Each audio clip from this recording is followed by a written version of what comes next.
Assalamualaikum warahmatullahi wabarakatuh. Di sini saya akan menjelaskan tentang kasus yang saya buat, yaitu kasus tentang kantor kelurahan di Banjarmasin. Soalnya adalah buatlah kasus tentang penerapan graf, buatlah capture petanya. Ini merupakan peta dari kantor kelurahan di Banjarmasin dengan jarak. Kemudian yang nomor 3 adalah graf Kruskal berbobot, yaitu graf yang sudah tertera jaraknya dari peta kantor kelurahan di Banjarmasin tadi. Kemudian di sini ada keterangan nomor 1 tertera kantor kelurahan Basiri, nomor 2 kantor kelurahan Banjarmasin Barat, nomor 3 kantor kelurahan Talawang, dan seterusnya. Kemudian di sini ada graf Kruskal ketetanggaan atau matriks Kruskal, di mana apabila 1 bertemu dengan 1 maka hasilnya adalah false. 1 apabila bertemu dengan 2 maka true, atau 1,2 ini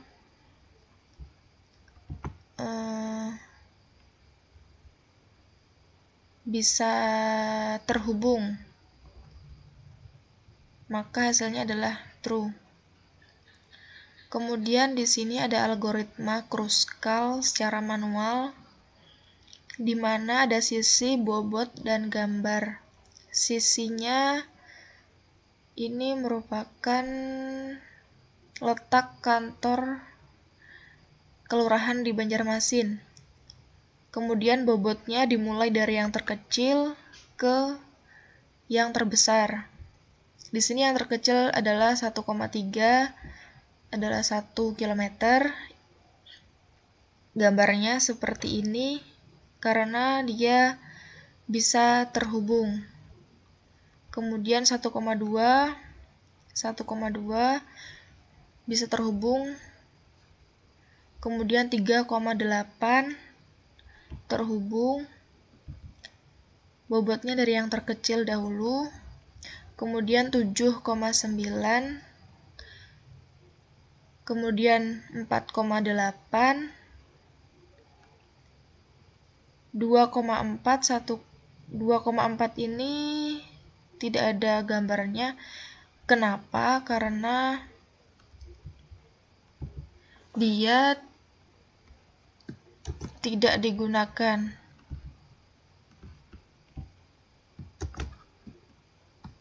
Tidak digunakan karena akan membentuk sebuah sirkuit, maka di dalam algoritmanya nanti akan dihapus. 3,4 juga tidak digunakan karena akan membentuk sebuah sirkuit. Contoh 3,4 di sini akan terhubung ke sini, nanti akan terjadi sebuah sirkuit. Nah, itu tidak boleh dalam matriks Kruskal ketetanggaan. Ini selanjutnya 3,5 ke sini terhubung, tidak terjadi sirkuit. Kemudian 8,9 terhubung, dan 2,3. Misal ini ke sini maka akan terjadi sirkuit, jadi tidak digunakan. Kemudian 5,6 tidak terjadi sirkuit, terhubung. 9,10 terhubung. Nah, ini merupakan sebuah matriks ketetanggaan pohon merentang minimumnya, di mana bobotnya adalah yang paling sedikit. Selanjutnya di sini Nah, di sini tidak digunakan karena akan membentuk sebuah sirkuit, maka di dalam algoritmanya akan dihapus. Begitu pula yang lainnya. Hasilnya adalah ini. Di dalam codingan algoritma Kruskal secara komputasi, ini merupakan sebuah algoritma Kruskal. Kita mencarinya secara komputasi atau dengan program. Di dalam sebuah program C++ ada include, kemudian using namespace std digunakan untuk menampilkan scene dan cout. Ada kelas Kruskal. Di sini ada private, kemudian ada tipe data dan juga variabel. Di sini ada public,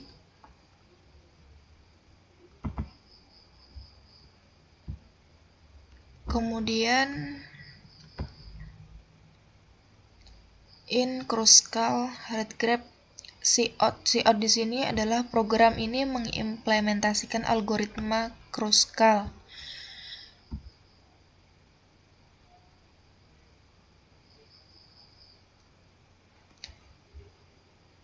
Cout for perulangan ini adalah untuk jarak antar tiap titik.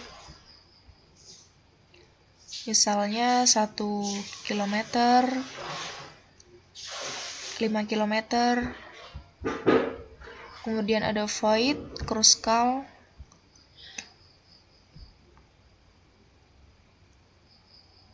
Di sini ada perulangan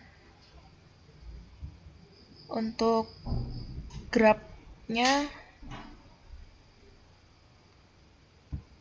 Kemudian setelah jarak diurutkan, di sini adalah for perulangan untuk jarak, misalnya 1,2 sama dengan 1 km yang sudah diurutkan dari awal sampai yang terakhir. Kemudian di sini ada hasilnya. Void Kruskal. Kemudian di sini ada cout rentang yang dipakai. Rentang yang dipakai maksudnya adalah jarak dari yang terkecil sampai yang terbesar, yang mana yang dipakai, yang tidak akan terjadi sirkuit. Kemudian rentang yang masuk ke pohon, rentang yang saling terhubung, yang tidak akan menjadi sirkuit. Kemudian